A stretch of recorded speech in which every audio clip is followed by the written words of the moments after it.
सभी भैया बहनों को नमस्कार। तो देखो, जो आज हम क्लास देने जा रहे हैं वो 10वीं और 9वीं अर्थात दोनों क्लासों के लिए समान है। इसलिए 10वीं भैया बहन और 9वीं की भैया बहन दोनों इस क्लास को देखें। इससे पिछली क्लास में हमने तत्वों के बारे में जो जानकारी दी थी उसी से संबंधित हमने लास्ट में आपको संयोजकता वाला पाठ प्रारंभ किया था, जिसमें संयोजकता के लिए हमने 3 परिभाषाएं आपको प्रस्तुत की, जिनमें संयोजकता का खाली अर्थ है, देखो याद करने का तरीका है अपने आप लिखा है संयोजकता सम माने क्या है, समान अर्थात जुड़ने की जो क्षमता का अर्थ संयोजकता होता है तत्वों के संयोजन की शक्ति। तत्व जुड़ जाते हैं, जैसे हमने उदाहरण के लिए हम प्रस्तुत कर रहे हैं जैसे H और O, इन दोनों तत्वों को जब हमने जोड़ा तो दोनों तत्वों को जुड़ने पर बना H2O। तो ये H2O बना, ना कि ये HO2। तो ये संयोजकता के कारण ही बनता है, ठीक है। ऐसा नहीं हम H और O तो इसमें जैसे H और O को मिलाना है तो H और O इसमें भी मिल रहे हैं और H और इसमें भी मिल रहे हैं, लेकिन जब हम लिखते हैं इसको जल को H2O है, ना कि क्या लिखते हैं HO2। तो इकाई के आधार पर मतलब तो हमने संयोजकता के आधार पर मतलब, लेकिन अर्थ में क्या है कि दोनों संयोजन की शक्ति है जब तक ये जुड़ेंगे नहीं, जब तक जल नहीं, ठीक है।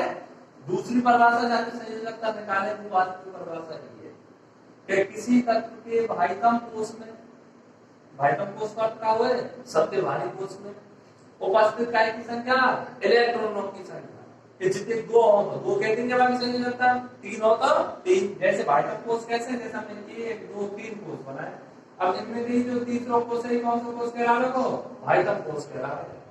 अब मान लो यहाँ में हमारे 2 इलेक्ट्रॉन है, कितने इलेक्ट्रॉन है 2 इलेक्ट्रॉन, यहाँ के आधार पर रिएक्शन संयोजकता कितने की बात की 2, ठीक है।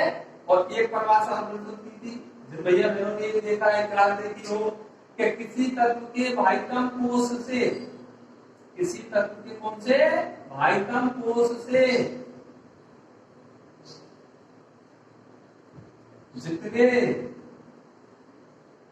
इलेक्ट्रॉनों का आदान प्रदान किया जाता है, आदान प्रदान किया जाता है, जितने इलेक्ट्रॉनों का आदान प्रदान किया जाता है। आदान प्रदान मतलब जैसे मान लो किसी, जैसे ये 2 तत्व हैं, एक तत्वीय है और एक तत्वीय है, अर्थात जैसे मान लो ये x है ये y है, x ने y को 3 इलेक्ट्रॉन दिए हैं तो y संयोजकता कितनी होगी 3। अब मान लो यार y ने क्या ग्रहण करें 3 ग्रहण करें, तो ग्रहण करने वाले की जितने ग्रहण करो देने वाले की तो इतनी होगी, देने वाले की संयोजकता होगी जितनी दे और ग्रहण करने वाले की कितने होगी जितने ग्रहण करो। तो यहाँ ने 3 दिए तो यहाँ भी कितने 3 और यहाँ ने 3 ग्रहण करें इसलिए यहाँ भी क्या 3। तो इसका मतलब है कि, और देखो एक बात निश्चित है ये देखी नहीं जाती है लेकिन आपको ध्यान रखनी है कि बिना लेन देन के पृथ्वी पर कोई योग बने हो भाई, या तो कोई लेकर या कोई टुकाते दे, जब योग बना वो पृथ्वी के बिना योग बनाता स्थायी ना भाई। परमाणु हमने पढ़ लिया है न्यूटन के नियम में, परमाणु प्रकृति में कैसे स्वतंत्र के ना रहे, स्वतंत्र नहीं रहते हैं, जब भी तो स्वतंत्र रहते तो नहीं तो कैसे मिलते, इसलिए प्रकृति में क्या नहीं रहते ये स्वतंत्र नहीं रहते। इसलिए ये अपना अस्तित्व प्राप्त करने के लिए यानी अपने आप को स्थायी बनाने के लिए काय के रूप में योग क्या अणु के रूप में, योग क्या अणु के रूप में। तो कहूं हमने H नहीं मिले बोले तो क्या मिले वो H2 मिले वो, तो अब अणु बनो, अणु कैसे कहें, अणु का मतलब H प्लस H बराबर H2, तो परमाणु प्लस परमाणु बराबर, ठीक है। तो ये अर्थ की तो ये परिभाषा की संयोजकता निकालने के लिए और ये उसकी जाति अर्थ के लिए बताया।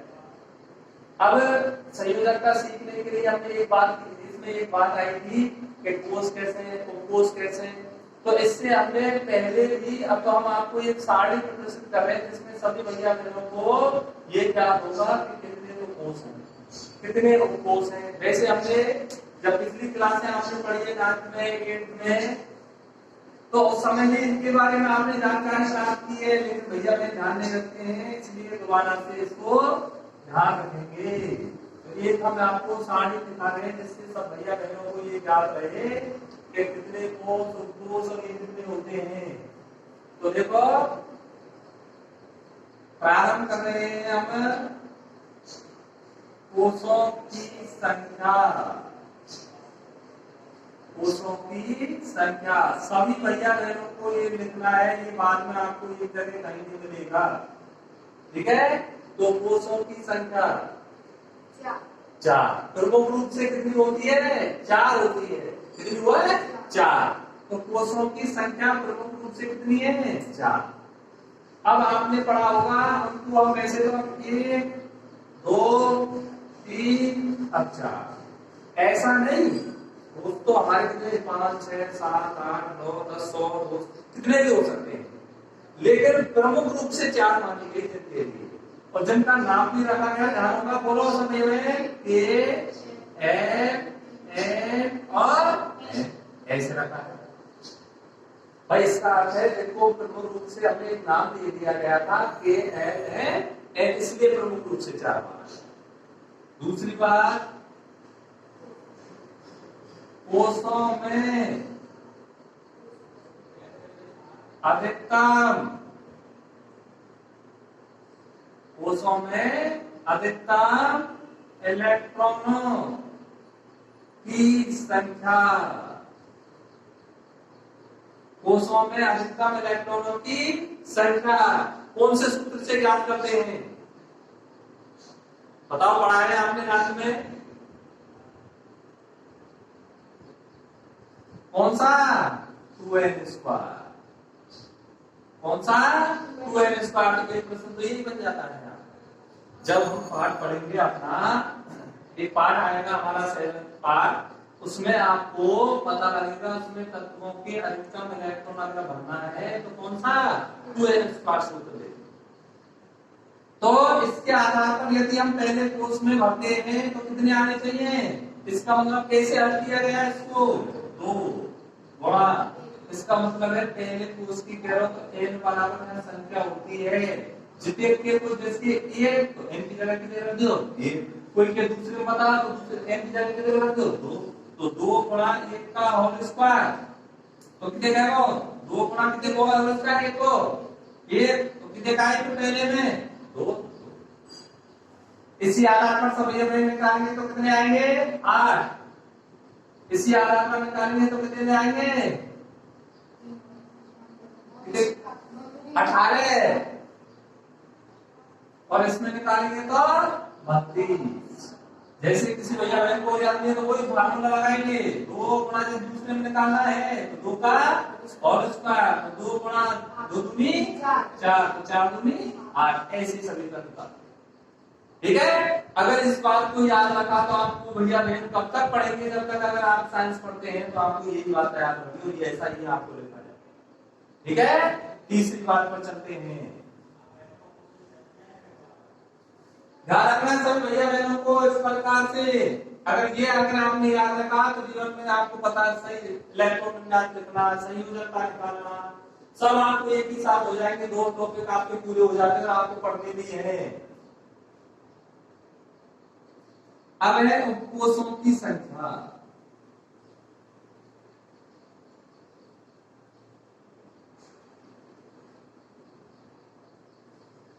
उपकोषों की संख्या। अब उपकोष कितने होते हैं? क्यों भैया इसका मतलब आपने पुरानी क्लास का 4। इसी आधार पर प्रमुख रूप से कोष 4 माने गए थे। कोषों की संख्या तो अभी बता रहे, ध्यान रखना कितनी 5 6 7 8 9 10 11 12 कितनी भी हो सकते हैं, प्रमुख रूप से इसीलिए 4 माने गए थे। तो कौन कौन से? एस टी डी और ऐसे 4 इनको कोष माने गए। क्या माने गए? 4 कोष माने गए, ठीक है। इसीलिए अब ये 4 से ज्यादा नहीं हो सकती है, इसीलिए कोषों की संख्या हमने 4 ली है। नहीं तो कोष तो कितने को हो सकते, ठीक है, कोष कितने को बढ़ा सकते, लेकिन फिर भी बढ़ा नहीं भैया वाले वजह से आपने ऐसे ही उपकोषों में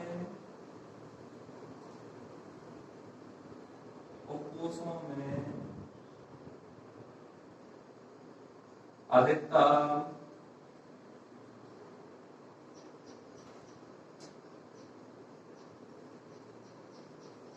इलेक्ट्रॉनों की संख्या। अब इसके लिए सूत्र तो नहीं है, लेकिन आपको एक अगर आप एस की याद कर लीजिए, क्या एस की याद कर लो, फिर सूत्र बन जाता है, इसलिए आपको ये याद रखना होगा। तो कैसे, एस में होते हैं 2, एस में कितने हो गए, आप हर एक प्लस 4 कर सकते हो आप लोग, तो बताओ फिर कितने हो जाएंगे, इसमें प्लस 4 करते हैं तो 6, इसमें प्लस 4 करते हैं तो बोलो 10, इसमें प्लस 4 करते हैं तो 100। ये फार्मूला है, इससे ज्यादा नहीं करेंगे। इसका मतलब एस में जब कब हमें इलेक्ट्रॉन पहुंचाने होंगे तो केवल 2 भरेंगे। जैसे इसका मतलब ये मान लो कि ये कितने, जैसे ये एस है, एक बर्तन है और बर्तन में केवल 2 किलो पानी आ रहा है, 2 किलो को बर्तन, ऐसे पीएफ क्या किलो बर्तन है, 6 किलो को, ऐसे डीएफ कितने को है, 10 को, रहते कितने को है, 14 को, इनसे ज्यादा ना हो सके, कम कितने को बनाना, पर 2 किलो के कम तो कितने को बने, ठीक है। तो ये अर्थात है, पहले पता लगो कोष, कोषों में अधिकतम इलेक्ट्रॉन संख्या, और कोष और कोषों में अधिकतम इलेक्ट्रॉन, ज्यादा ज्यादा नहीं, ठीक है। अगली बात, कोषों में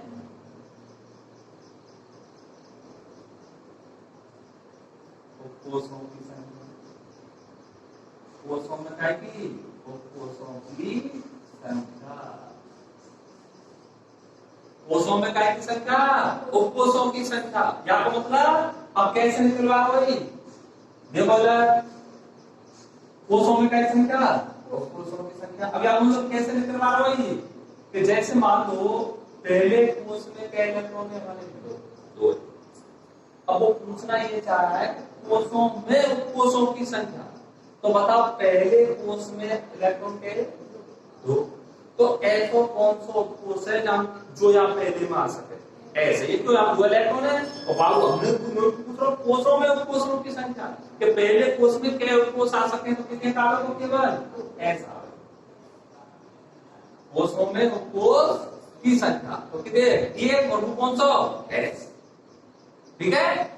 ऐसे ही अब यहां बताओ मिलते हैं, तो दूसरे में कितने के भैया, 8 है, तो ऐसे 8 बताओ कौन कौन से उपकोष जुड़े तो 8 है, ये आ जाएंगे बाबू, पी और एस, कौन कौन से, एस और पी, अपने आप पता लगाओ ना कौन कौन, तो यानी जब जब हम भरेंगे जैसे इलेक्ट्रॉन विन्यास भरना से, तो दूसरे जब कोष में भरेंगे तो कौन कौन में इलेक्ट्रॉन भरेंगे, एस और पी में, और पहले कोष में अगर भरना तो केवल कौन में, एस एस। ऐसे तीसरे में करो वहां ऊपर क्या है, 18, ये हम कौन कौन से आएंगे फिर उपकोष, एसपीडी, कौन से आएंगे, एसपीडी, ऐसे यहाँ पे बताओ, हम देखो कितने के 32, सवाल 32 कितने में आएंगे, एसपीडी है, एसपीडी, इस तरह से सब भैया बहनों को याद रखना। अब बताओ अगर आपको ये बात हुई ऐसे, और एक बात और है लास्ट, उपकोषों में कक्षकों की संख्या, मतलब उपकोषों में कक्षकों की संख्या, क्योंकि हम इलेक्ट्रॉन जब भरेंगे तो कोष में इलेक्ट्रॉन क्या है, कक्षक आते हैं उनके भरने के लिए। तो इसका एक नियम है कि जिस कोष में जितने इलेक्ट्रॉन क्या आते कर दो, तो बताओ यार आधार पे एस में कितने कक्षक आ सके, 1, पी में 3, डी में 5 और एफ में 7। ये फार्मूला आपको याद रखना है, किसके लिए, इलेक्ट्रॉन विन्यास के, और जब इलेक्ट्रॉन विन्यास निकालेंगे तो क्या निकल जाएगी, संयोजकता। इसलिए एक दूसरा प्रश्न बन गया कि संयोजकता का निर्धारण किसके आधार पर किया जाता है? इलेक्ट्रॉन विन्यास के आधार। संयोजकता जो हमारी अपने टॉपिक पढ़ रहे थे उसका निर्धारण किसके आधार पर किया गया? फिर तत्वों के इलेक्ट्रॉनिक विन्यास पर। जब हम कोर्स में पढ़ेंगे संयोजकता टॉपिक तो उसमें स्पष्ट लिखा है कि संयोजकता जो हमारा तत्वों का गुण है वो काय पर निर्भर करता है? इलेक्ट्रॉनिक विन्यास पर निर्भर करता है। और इलेक्ट्रॉन विन्यास दर्शाने के लिए क्या दर्शाने के लिए? इलेक्ट्रॉन विन्यास दर्शाने के लिए ये फार्मूले आपको याद होने चाहिए, कोई दिक्कत नहीं कोई। जैसे एक सामान्य बात कर रहे हैं, लिखते देखते हैं हम जो हमने सब दिए हैं, एक इलेक्ट्रॉन विन्यास करके देखते हैं किसी का, ठीक है? कैसे देखो, एक इलेक्ट्रॉनिक विन्यास जैसे मान लो हम लिखते हैं 11, किस तत्व का परमाणु क्रमांक है? सोडियम का। किसका है? सोडियम का। जब भैया बहनों ने अगर हमें लिखा याद रखा होगा तो उनको तो यही कहेगा कि माना किसी तत्व का परमाणु क्रमांक 11 है, उस तत्व का नाम लिखिए और इलेक्ट्रॉन विन्यास लिखिए। अब देखो इस आधार पर नियम अनुसार चलना है हमको। 11 है, 11 भरने हैं। सबसे पहले किसमें भरते हैं? 1 में, फिर 2 में, फिर 3 में, फिर 4 और 5 होंगे तो 5 होंगे। इसके लिए कोई दिक्कत नहीं। वो तो हम फार्मूला भी बता देंगे, नियम जिसमें आपको रखना भी नहीं पड़ेगा। इलेक्ट्रॉन विन्यास किस नियम के आधार पर, जो ये भी दिक्कत नहीं आएगी। तो कैसे? सबसे पहले ये हमारा कोष लिखा है, क्या लिख दिया? अभी लिखा दिया है, बताओ पहले कोष में कौन सा कोष आता है? एसओ कोष आता है। और हमने ये लिख दिया क्या? एसओ कोष। तो ये ध्यान रखने में इसको कोष माना जाता है, इसको कोष कहा जाता है। इलेक्ट्रॉन ऊपर लिखते हैं। तो बताओ क्या बताया हमने? इसमें 2 इलेक्ट्रॉन, तो हमने 2 बनाए। अब ये देखो, एक में ऐसे तो है और तो नहीं था। पहले कोष में कौन सा कोष था? खाली एस, उसके अलावा तो नहीं था, इसलिए हमने बंद कर दिया। कौन सा कोष चालू करेंगे भाई? भर गया ये तो पहला। तो कौन सा? क्योंकि उसमें ऐसा ही है और दूसरा ही नहीं है। कौन सा करेंगे? दूसरा। कौन सा? दूसरा चालू करेंगे, क्योंकि तो भर गया पहला। कौन सा चालू करना है? दूसरा चालू करना है। और दूसरे में हमने पता किया कितने आएंगे? 8 आएंगे। देख तो पहले कौन से आएंगे? अब कौन से आएंगे? एस और, तो पहले तो 2 में कौन सा भरेंगे? एस। एस में हमने पता किया कितने काम है, बोलो 2। अब किसका नंबर आएगा? टी का। तो 2 पी, तो 2 तो चलेगा तो दोनों के साथ। फिर क्या? टी। टी में क्या है? 6 तो है टी में। अब समारोह के हम कितने भरने? क्या है ये? 10। तो अभी तक कितने चाहिए? तो 2 पूरा हमारा समाप्त है। अब जब 2 समाप्त है तो आगे कौन से बढ़ेंगे? तीसरे बढ़ेंगे। कौन से बढ़ेंगे? तीसरे में। तो तीसरे में कोई कौन है? एसपीडी है। तो पहले किसमें? एस में। अब हमें चाहिए थे भैया, ये भी तो चाहिए कितने? तो क्या बताओ, हमने कहा करो तो लिख लो क्या वो? सोडियम। अब इससे एक संयोजकता देखते हैं भाई। पहले इलेक्ट्रॉन विन्यास और लिखना दिया हम बता देंगे और फिर लिखने आगे लिखेंगे सब भैया बहन। अरे एक बार कितने का भी लिखना है आपको, नियम और ये बात याद होनी चाहिए। आगे देखो, हमने कुछ भी नहीं किया, हमने तो काम तो भरे ना। अब केवल कोष और कोष आपको जो बताया वो बताया। अब आपसे अभी बताया था कि कोई कह दे इसमें कि सबसे बाह्यतम कोष कौन सा है? 3। तो क्या हमने कोष का संख्या माने ना, 1 2 3 4 5 इतने तो क्या कोष। और जो एसपीडी के का हैं वो कोष। अब हम कह रहे तो मतलब बाह्यतम कोष, तो कोष कौन सा है? 3 खाली। एस को लगा, एस को कोष है भाई। एस नहीं लगाएंगे, एस लिखने का मतलब क्या है? उपकोष है। केवल क्या है? कोष पूछ रहा है, कितना? 3। और 3 में अब पूछो कि बाह्यतम उपकोष कौन सा है? एस। बाह्यतम उपकोष कौन सा है? एस। और 3 से कोष में क्या इलेक्ट्रॉन है? 1। और उपकोष में कितने है? 1।